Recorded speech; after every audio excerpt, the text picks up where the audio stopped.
Deogaon police चोरी auto कला जबत और 3 जन को गिरफ करिछि। देवगां पुलिस आज एक चोरी ऑटो जबत करने 3 जन को गिरफ करिछि।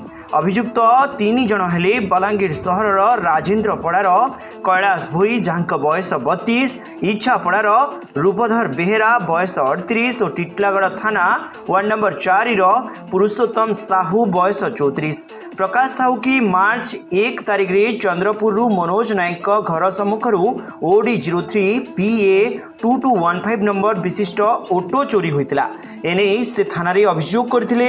अभियोग आधार रे पुलिस एक मामला रुजु करी तदंत चलाइथिला। आज पुलिस उपरोक्त अभियुक्त मानक गिरफ्त करने सह चोरी ऑटो को जबत करिछि। पुलिस आज 3 जन अभियुक्त को कोर्ट चालान करथिबा नै थाना पक्षरु सूचना मिलिछि।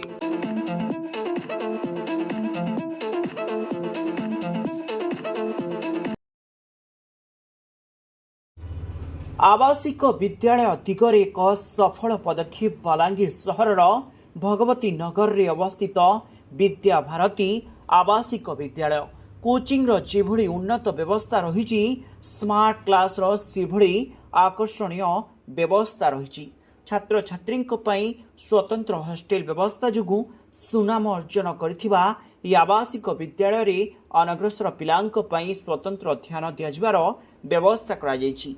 एसहित कंप्यूटर शिक्षार व्यवस्था एवं यातायात पाई बस व्यवस्था जोगु छात्र छात्री भितर उत्साह सृष्टि होइछि। विद्या भारती आवासिक विद्यालय रे निज पिलांकु एडमिशन कराइबा पाई जोगाजोग करंतु। Mobile number 9438311711 9437320855